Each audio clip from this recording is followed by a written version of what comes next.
शहर से दूर खेतों से घिरे एक वीरान इलाके में जो किसी का इंतजार कर रहा था। कुछ ही पलों में इंतजार की घड़ियां खत्म हुई और जो ने एक बंदूक उठाकर सामने की ओर निशाना साध लिया। तभी उसके सामने हाथ पैरों से बंधा एक आदमी अचानक प्रकट हुआ और अगले ही सेकंड जो ने एक ही गोली में उसके सीने को छन्नी कर दिया। जो उस आदमी की ओर बढ़ा और अपने चाकू से उसके कपड़े को पीछे से फाड़ दिया। उस आदमी की पीठ से 4 चांदी के बार्स बंधे थे, जिन्हें देख जो की खुशी का ठिकाना न रहा। जो उस आदमी की लाश को अपने ट्रक में डालकर एक बंद पड़ी फैक्ट्री में ले आया और उसे आग की भट्टी में झोंक दिया। इस तरह जो का आज का काम खत्म हुआ। ये समय है सन 2044। आज के समय में इंसान ने विज्ञान में काफी तरक्की कर ली है, पर टाइम ट्रेवल आज भी वैज्ञानिकों के लिए एक कल्पना मात्र ही है। लेकिन जो की माने तो आज से 30 साल बाद भविष्य में टाइम ट्रेवल की खोज हो जाएगी। हालांकि टाइम ट्रेवल की खोज के तुरंत बाद ही सरकार इसे गैर कानूनी बताकर इस पर प्रतिबंध लगा देगी, पर भविष्य की एक बड़ी क्रिमिनल ऑर्गेनाइजेशन अपने क्राइम को छुपाने के लिए खुफिया रूप से टाइम ट्रेवल का उपयोग करेगी। जो ये सब जानता था क्योंकि वो भविष्य के उसी क्रिमिनल ऑर्गेनाइजेशन के लिए काम कर रहा था, जिन्हें द मॉब के नाम से जाना जाता था। जो के मुताबिक आज से 30 साल बाद यानी कि सन 2074 में यदि कोई भी इंसान किसी की हत्या या कोई संगीन अपराध करता है तो उसका अपने क्राइम को छुपाना और पुलिस से बचकर भाग पाना नामुमकिन होगा, क्योंकि भविष्य में हर इंसान के अंदर एक ट्रैकर लगा होगा जो एक ही सेकंड में पुलिस को किसी भी इंसान की पहचान और उसकी लोकेशन बता देगा।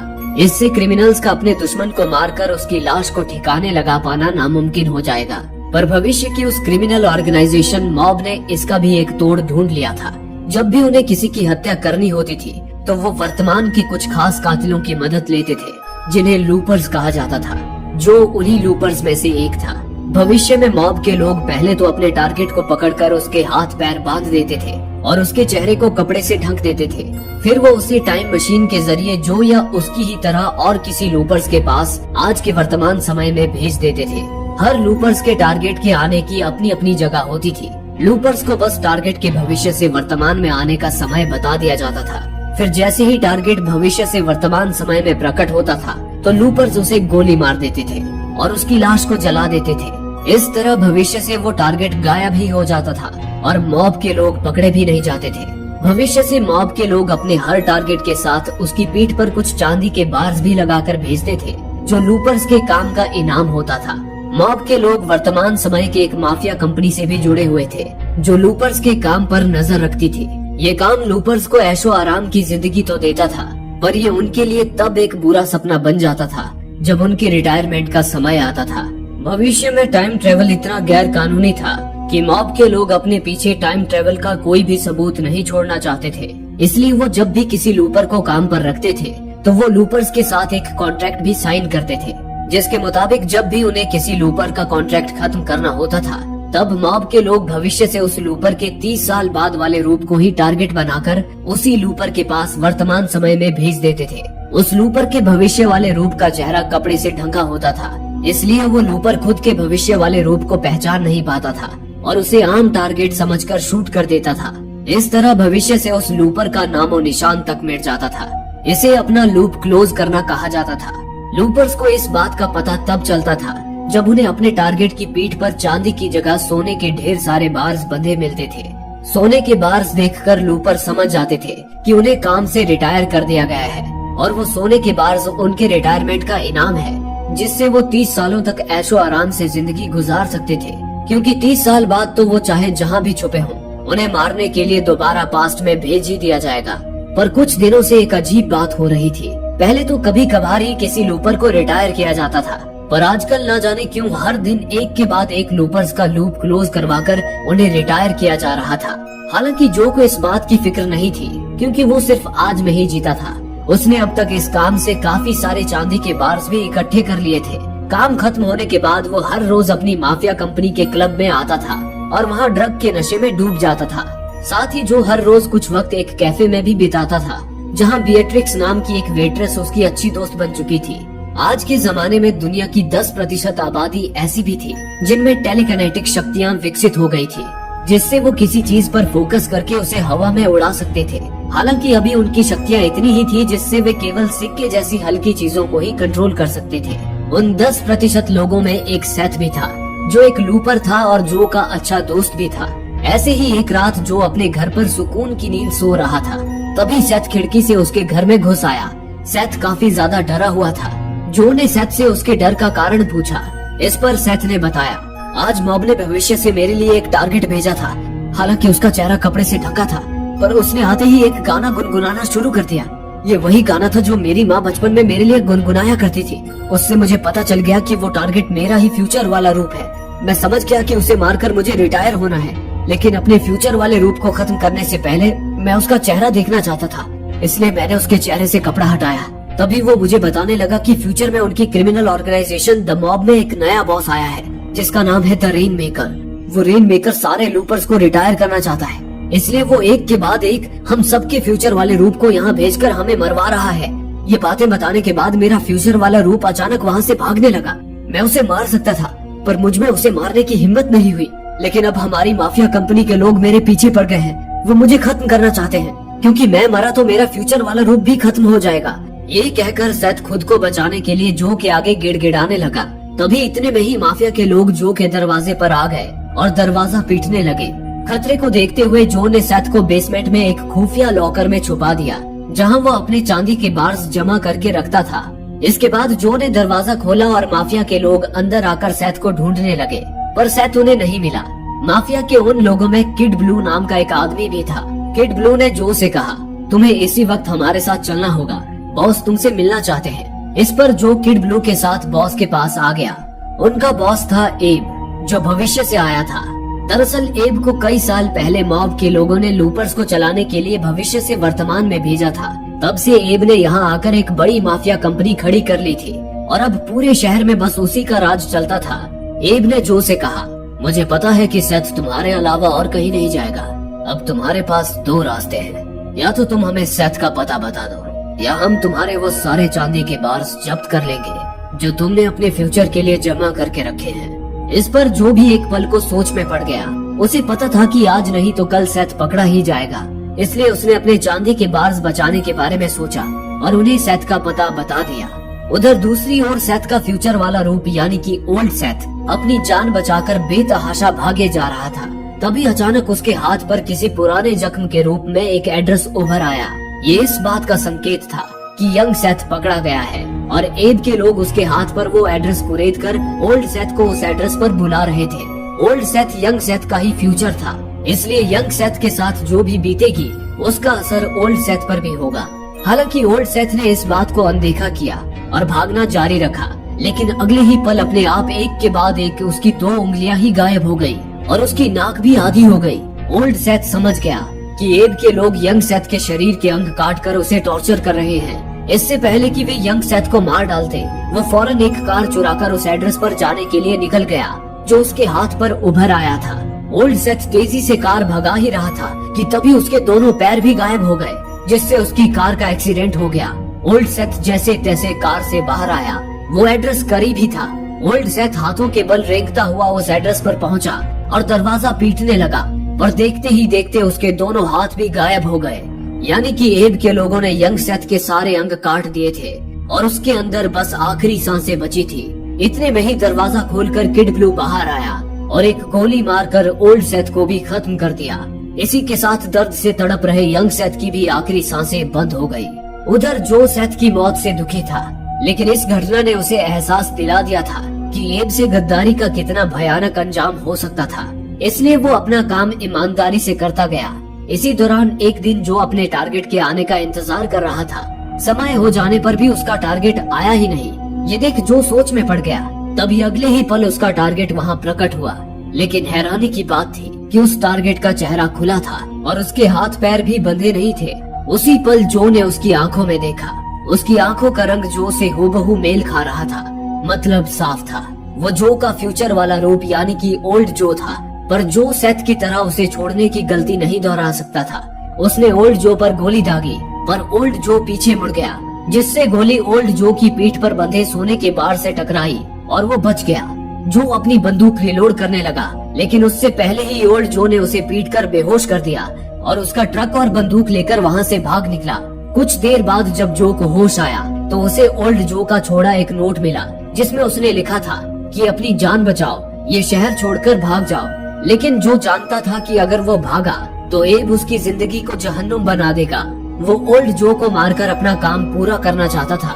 उसने पहले तो अपना फोन तोड़ दिया ताकि एब के लोग उसे ट्रेस ना कर पाए। उसके बाद वो अपनी बंदूक लेने वापस अपने घर आया, लेकिन उसने देखा कि उसका घर तहस नहस हो चुका था। यानी कि एब को ओल्ड जो के भागने की खबर मिल चुकी थी और उसने जो को ढूंढने के लिए अपने आदमी उसके पीछे लगा दिए थे। जो ने जल्दी अपने छुपाए हुए कुछ पैसे और अपनी बंदूक निकाली, लेकिन इतने में ही किड ब्लू उसके घर आ पहुंचा और उसके सारे चांदी के बार्स जब्त करने लगा।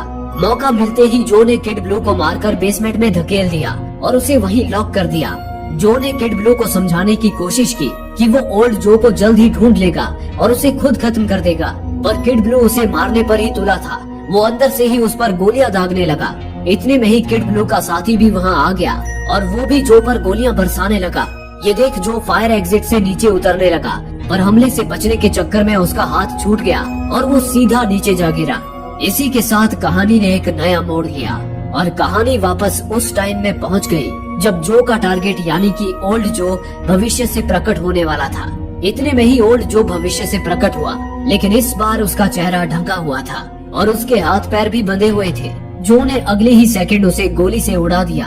दरअसल पहले हम जो कहानी देख रहे थे वो उस जो की थी जिससे ओल्ड जो बचकर भाग निकला था, लेकिन अब हम जो कहानी देख रहे हैं वो उसी भागे हुए ओल्ड जो की है। जिस समय वो जवान हुआ करता था तब उसके पास भी उसके फ्यूचर वाले रूप यानी कि ओल्ड जो को भेजा गया था, लेकिन इस जो ने उसे मार दिया था।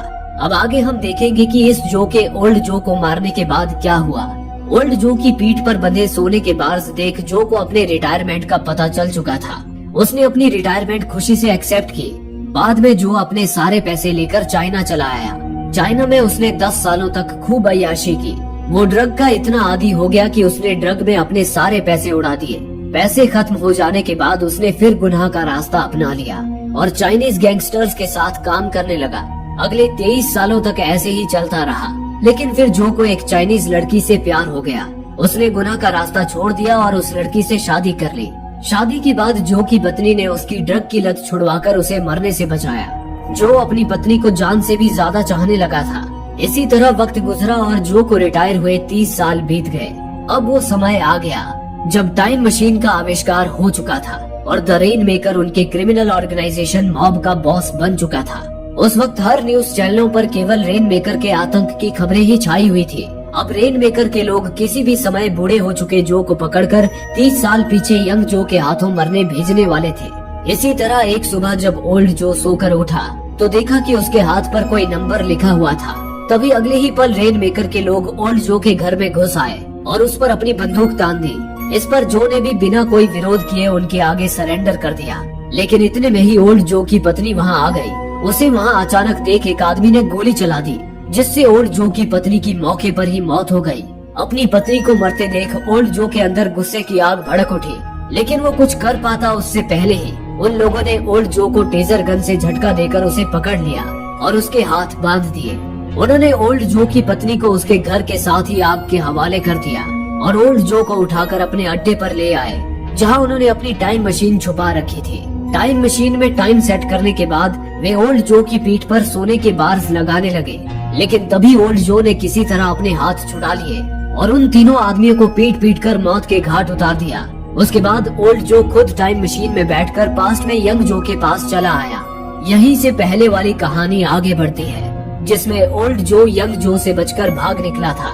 ओल्ड जो को ना मार पाने की वजह से यंग जो के साथ अलग घटनाएं घट रही थी, जैसे कि ओल्ड जो ने अपने समय में अपने फ्यूचर जो को मार दिया था और अपनी नई जिंदगी की शुरुआत करने निकल गया था, जबकि अभी हालात बदल गए थे क्योंकि यंग जो ओल्ड जो को नहीं मार पाया था, इसलिए उसे एब से अपनी जान बचाकर भागना पड़ रहा था। अब क्योंकि ओल्ड जो यंग जो का ही फ्यूचर था, इसलिए यंग जो के साथ आगे जो भी नई घटनाएं होंगी वही घटनाएं ओल्ड जो की यादों में भी बसती चली जाएंगी और ओल्ड जो की पुरानी यादें धीरे धीरे मिटने लगेंगी। ओल्ड जो के भागने के बाद यंग जो अपनी बंदूक लेने वापस अपने घर आ गया था, जहां उसका सामना किड ब्लू और उसके आदमियों से हुआ था। ये सारी घटना यादों के रूप में ओल्ड जो के दिमाग में बसती जा रही थी, जिससे ओल्ड जो को पता चल गया कि यंग जो वापस अपने घर जाकर अपनी जान को जोखिम में डाल रहा है। अगर यंग जो मर जाता तो ओल्ड जो भी खत्म हो जाता, इसलिए ओल्ड जो यंग जो को बचाने उसके घर पहुंच चुका था। ये वो समय था जब यंग जो फायर एग्जिट से भाग रहा था और किड ब्लो का आदमी उस पर गोलियां चला रहा था। उससे बचने के चक्कर में यंग जो फायर एग्जिट से नीचे एक कार में जा गिरा और बेहोश हो गया। किड ब्लो का आदमी यंग जो को जान से मारता उससे पहले ही ओल्ड जो वहाँ आ गया और उसने किड ब्लो के आदमी को गोली से उड़ा दिया। उसके बाद वो बेहोश पड़ी यंग जो को उठाकर वहाँ से दूर ले गया। कुछ देर बाद यंग जो को होश आया तो उसने खुद को एक रेलवे स्टेशन के पास पाया। ओल्ड जो ने एक बार फिर उसे शहर से दूर भाग जाने के लिए वहाँ छोड़ा था, पर यंग जो भागने की बजाय ओल्ड जो को ढूंढने वापस शहर की ओर आ गया। लेकिन अब एब के आदमी शहर के चप्पे चप्पे पर यंग जो और ओल्ड जो दोनों की तलाश कर रहे थे। दूसरी ओर ओल्ड जो चोरी छुपे एक हॉस्पिटल में घुस आया था। ओल्ड जो ने वहाँ एक कंप्यूटर ओपन किया और उस कंप्यूटर से एक मैप प्रिंट किया जिसमें 3 बच्चों के घर के लोकेशन मार्क किए हुए थे। साथ ही उसने अपनी हथेली पर लिखे हुए नंबर को भी उस नक्शे में नोट कर लिया। इसी दौरान ओल्ड जो ने देखा कि उसके हाथ पर एक शब्द उभर आया था जो था बेयरट्रिक्स। ओल्ड जो को याद आया कि बेयरट्रिक्स तो उस कैफे की वेट्रेस का नाम था जहां वो जवानी में अक्सर कॉफी पीने जाया करता था। ओल्ड जो उसी वक्त उस कैफे में पहुंच गया। उस कैफे में यंग जो पहले से ही उसका इंतजार कर रहा था। दरअसल यंग जो ने ही अपने हाथ पर बेयरट्रिक्स शब्द कुरेद कर उसे वहाँ बुलाया था। ओल्ड जो के आते ही यंग जो ने उससे कहा, तुम समझते क्यों नहीं? अगर तुम जिंदा रहे तो एब हम दोनों को मार देगा। तुम तो अपनी जिंदगी जी चुके हो, इसलिए तुम्हें मरना होगा, तभी मैं अपनी 30 साल की जिंदगी चैन से जी पाऊंगा। इस पर ओल्ड जो ने पहले तो यंग जो को शांत कराया, फिर बताया कि वो फ्यूचर में एक लड़की से शादी करेगा जो उसकी जिंदगी संवार देगी, लेकिन रेन मेकर के आदमी उसकी पत्नी को मार देंगे। वो यहाँ पास्ट में कुछ चीजें बदलने आया है जिससे वो भविष्य में अपनी पत्नी की मौत टाल सके। ये बताकर ओल्ड जो ने आगे कहा, भविष्य में रेन मेकर दुनिया में आतंक मचा रहा है, न जाने वो कहां से आया है। उसने केवल 6 महीनों में ही दुनिया के सारे बड़े माफिया गैंग को अपने कब्जे में ले लिया है और उनका बॉस बन गया है, और ये सब उसने अकेले ही किया है। कहते हैं बचपन में किसी ने उसकी माँ को मार दिया था, जिसके बाद वो अनाथ हो गया और मुश्किल हालातों में पला बढ़ा। उन हालातों ने ही उसे एक खूनी दरिंदा बना दिया। लेकिन रेन मेकर दिखता कैसा है और रहता कहाँ है ये कोई नहीं जानता। ये सारी बातें मुझे एक एक्स लूपर से पता चली हैं। भविष्य में रेन मेकर सारे एक्स लूपर्स को पास्ट में भेजकर उन्हें मरवा रहा है और उनकी लूप क्लोज कर रहा है। इसलिए भविष्य में सारे एक्स लूपर्स उससे बचने का रास्ता ढूंढने में लगे हैं। ये कहकर ओल्ड जो ने यंग जो को वो नंबर दिखाया जो उसने हॉस्पिटल से लिए नक्शे में लिख रखा था। ओल्ड जो ने आगे कहा, ये नंबर मुझे एक एक्स लूपर से मिला है। मुझे पता है कि आजकल रेन मेकर इसी इलाके में कहीं रहता है। इस नंबर के जरिए मैं उसे ढूंढ सकता हूँ और खत्म कर सकता हूँ। अगर आज मैंने उसे मार दिया तो भविष्य में कोई रेन मेकर नहीं होगा, और तब रेन मेकर के आदमी ना तो मेरी पत्नी को मार पाएंगे और ना ही मुझे मरने के लिए पास्ट में भेज पाएंगे। रेन मेकर को मारते ही मैं अपने आप ही भविष्य में अपनी पत्नी के पास चला जाऊंगा। लेकिन यंग जो ने कहा, तुम अपनी पत्नी को बचाने के लिए मेरी जिंदगी क्यों खराब कर रहे हो? तुम मुझे अपनी पत्नी की फोटो दिखा दो, फिर मैं उससे कभी मिलूंगा ही नहीं। अगर वो मेरे साथ नहीं रहेगी तो वो जिंदा रहेगी, और मैं उससे मिलूंगा ही नहीं तो भविष्य में वो तुम्हें याद भी नहीं रहेगी। इस पर ओल्ड जो ने चिढ़कर कहा, मैं उससे प्यार करता हूँ, मैं उसे भूलना नहीं चाहता बल्कि उसे बचाना चाहता हूँ। ये सुनते ही यंग जो ने ओल्ड जो को मारने के लिए अपनी बंदूक निकाल ली, पर ओल्ड जो ने उसे धर दबोचा और उसकी बंदूक उस पर ही तान दी। लेकिन यंग जो ने एब के आदमियों को पहले ही वहाँ बुला लिया था। एब के आदमियों ने ओल्ड जो पर गोलियां बरसानी शुरू कर दी। इस पर ओल्ड जो ने यंग जो को छोड़ दिया और उन पर जवाबी फायरिंग करने लगा। इतने में ही मौका पाकर यंग जो ओल्ड जो के मैप का एक पेज फाड़कर ओल्ड जो से दूर चला आया और एक आदमी की बंदूक लेकर ओल्ड जो पर हमला करने लगा। ओल्ड जो जैसे तैसे खिड़की तोड़कर कैफे के बाहर कूद गया और कैफे के पास मौजूद गन्ने के खेतों की ओर भाग निकला। ओल्ड जो के हाथ से निकल जाने के बाद एब के आदमी यंग जो के पीछे पड़ गए। यंग जो उनसे बचने के लिए एक जेट बाइक में जा बैठा और सनसनाती गति से बाइक भगाता हुआ वो भी गन्ने के खेतों की ओर निकल गया। पर यंग जो जानता था कि एब के आदमी उस बाइक को ट्रेस करके उसे ढूंढ सकते हैं, इसलिए यंग जो बाइक को उड़ता हुआ छोड़कर नीचे कूद गया। एब के आदमी से दूर आकर यंग जो ने राहत की सांस ली। इसी दौरान यंग जो ने देखा कि उसने ओल्ड जो के नक्शे का जो हिस्सा फाड़ा था उस पर लगा एक मार्क वहीं आसपास ही किसी जगह का था। यंग जो ने ड्रग का नशा किया और रात होने तक वहीं छुपा रहा। वो जहाँ छुपा हुआ था उससे कुछ दूर एक घर था जहाँ उस खेत की मालकिन सारा अपने बेटे सेड के साथ रहती थी। जैसे ही रात हुई यंग जो गन्ने के खेत से निकलकर उस घर की ओर आ गया।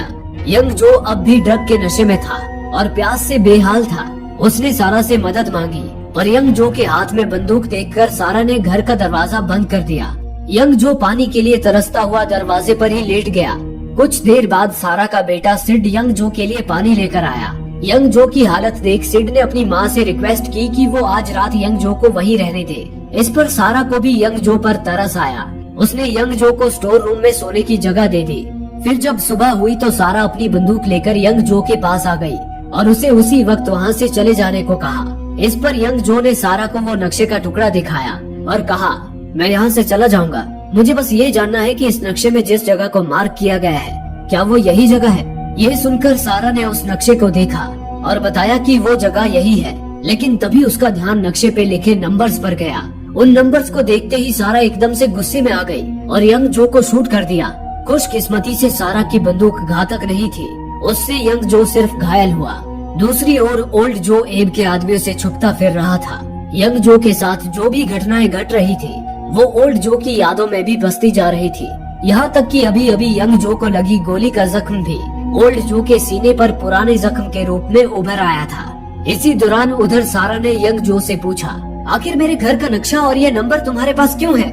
इस पर यंग जो ने सारा को अपनी सारी कहानी बयान की और पूछा, क्या तुम जानती हो ये नंबर क्या है? इस पर सारा ने बताया, इस नंबर की शुरुआती अंक एक तारीख है 15 जुलाई 2039। इसी दिन मेरे बेटे सिड का जन्म हुआ था और बाकी के अंक उस हॉस्पिटल का पिन कोड है जहाँ सिड पैदा हुआ था। ये सुनकर यंग जो का माथा ठनका। उसने पूछा, क्या उस दिन तुम्हारे बेटे के अलावा उस हॉस्पिटल में किसी और भी बच्चे का जन्म हुआ था? सारा ने कहा, हाँ, 2 और बच्चों का। ये सुनकर यंग जो को सारी बात समझ आ गई। दरअसल ओल्ड जो ने नक्शे में जिन 3 जगहों पर निशान लगाए थे वो जगहें उन 3 बच्चों के एड्रेस थे जो 15 जुलाई 2039 के दिन एक ही हॉस्पिटल में पैदा हुए थे। ओल्ड जो को मिली जानकारी के मुताबिक उन्हीं में से कोई एक बच्चा बड़ा होकर रेन मेकर बनने वाला था। लेकिन ओल्ड जो को पता नहीं था कि वो बच्चा तीनों में से कौन होगा, इसलिए वो तीनों बच्चों को खत्म करने यहाँ आया था। उन तीनों बच्चों में से एक सारा का बेटा सिड भी था। इस बात ने सारा की चिंता बढ़ा दी थी। वहीं यंग जो ने सारा को ये बात नहीं बताई थी कि भविष्य से जो उसके बेटे को मारने आया है वो उसका ही फ्यूचर है, क्योंकि अगर वो सारा को सच्चाई बता देता तो सारा यंग जो को ही मार देती, जिससे ओल्ड जो भी खत्म हो जाता और उसका बेटा सुरक्षित रहता। यंग जो ने सारा से कहा, मैंने अपने टारगेट को हाथ से जाने दिया, इसलिए एब के लोग मुझे मारने के लिए ढूंढ रहे हैं। लेकिन अगर तुम मुझे यहाँ छुपे रहने दो तो मैं तुम्हारे बच्चे की रक्षा करूंगा। वो किलर बाकी 2 बच्चों को मारने के बाद सिड को मारने यहाँ आएगा और जब वो आएगा तो मैं उसे मार डालूंगा। इससे मेरा भी फायदा होगा और तुम्हारा भी। इस पर सारा राजी हो गई, जो उसी वक्त से सारा के घर के बाहर पहरा देने लगा। अगली सुबह सारा सिड को पढ़ा रही थी। तभी सिड ने सारा से कहा, जो दिन रात जागकर हमारी सुरक्षा के लिए घर के बाहर निगरानी कर रहा है वो एक अच्छा इंसान है, आप भी उसकी मदद क्यों नहीं करती? इस पर सारा ने सिड को डांटते हुए कहा, उस आदमी से हमें कोई लेना देना नहीं है, तुम मुझसे दूर ही रहना। ये सुनते ही सिड अचानक ही गुस्से से आग बबूला हो उठा और सारा को बुरा भला कहता हुआ उस पर बेतहाशा चिल्लाने लगा। न जाने क्यों पर सारा सिड के गुस्से से बेहद डर गई। वो भागकर एक कमरे में गई जहाँ एक बड़ा सा लॉकर रखा था। सारा ने खुद को उस लॉकर में बंद कर लिया। थोड़ी देर बाद जब सिड शांत हुआ तब सारा बाहर आई। सिड रोता हुआ सारा की गोद से लिपट गया। इसी दौरान उधर दूसरी ओर ओल्ड जो पहले बच्चे को मार चुका था और अब वो एब के आदमियों से बचते बचाते एक दूसरे अपार्टमेंट में जा पहुंचा था, जहां ओल्ड जो का अगला शिकार यानी कि वो दूसरा बच्चा रहता था।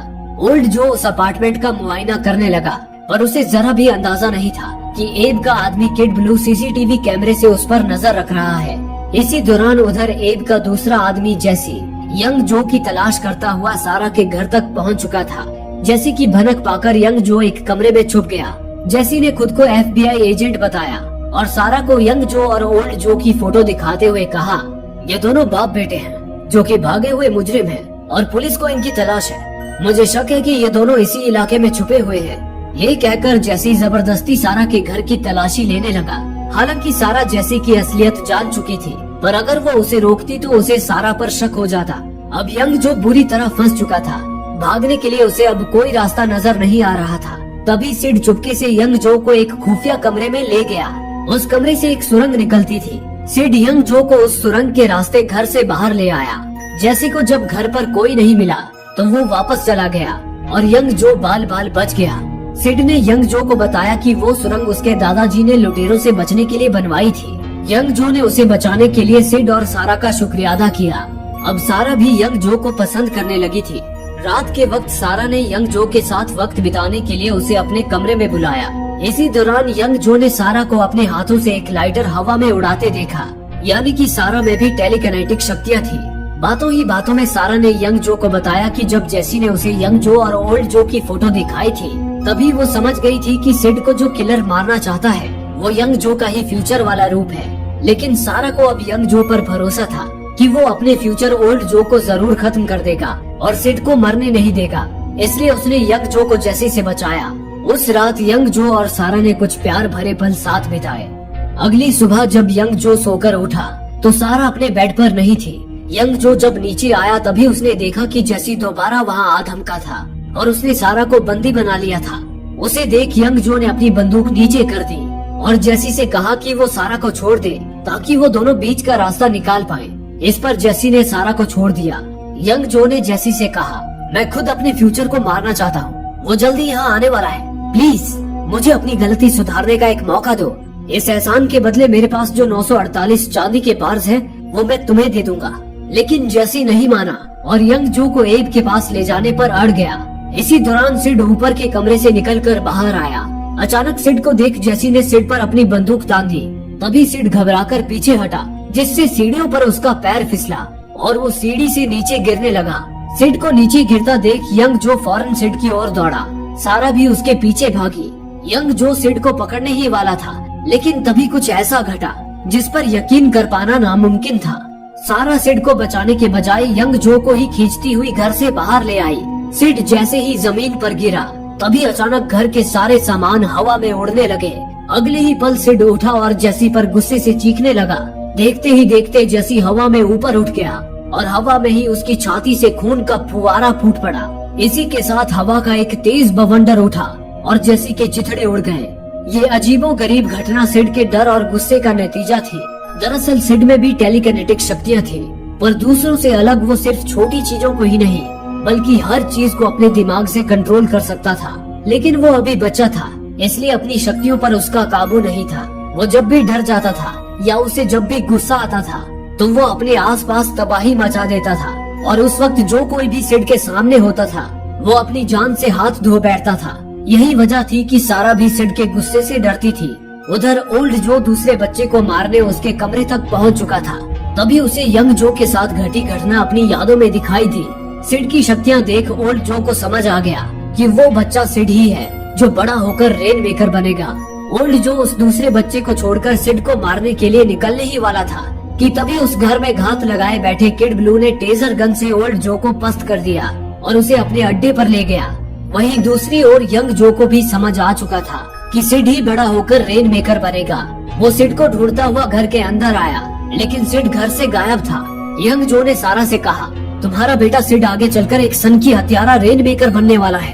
अगर वो जिंदा रहा तो दुनिया में विनाश ला सकता है। ये कहकर यंग जो भी सिड को मारने के लिए उसे ढूंढने जाने लगा, लेकिन सारा ने उसे गिड़गिड़ाते हुए कहा, सिड अभी एक मासूम बच्चा है, पर वो अपनी शक्तियों पर काबू करना सीख जाएगा। मैं उसे हमेशा अच्छी परवरिश दूंगी, जिससे वो एक अच्छा इंसान बनेगा और अपनी शक्तियों का सही इस्तेमाल करेगा।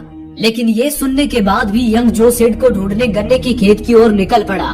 खेतों में थोड़ा आगे जाते ही उसके सामने सिड मौजूद था।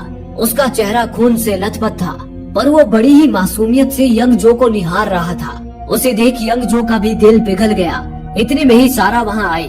यंग जो जानता था कि ओल्ड जो को अपनी यादों से सिड के बारे में पता चल चुका होगा और उसे सिड की लोकेशन भी पता होगी।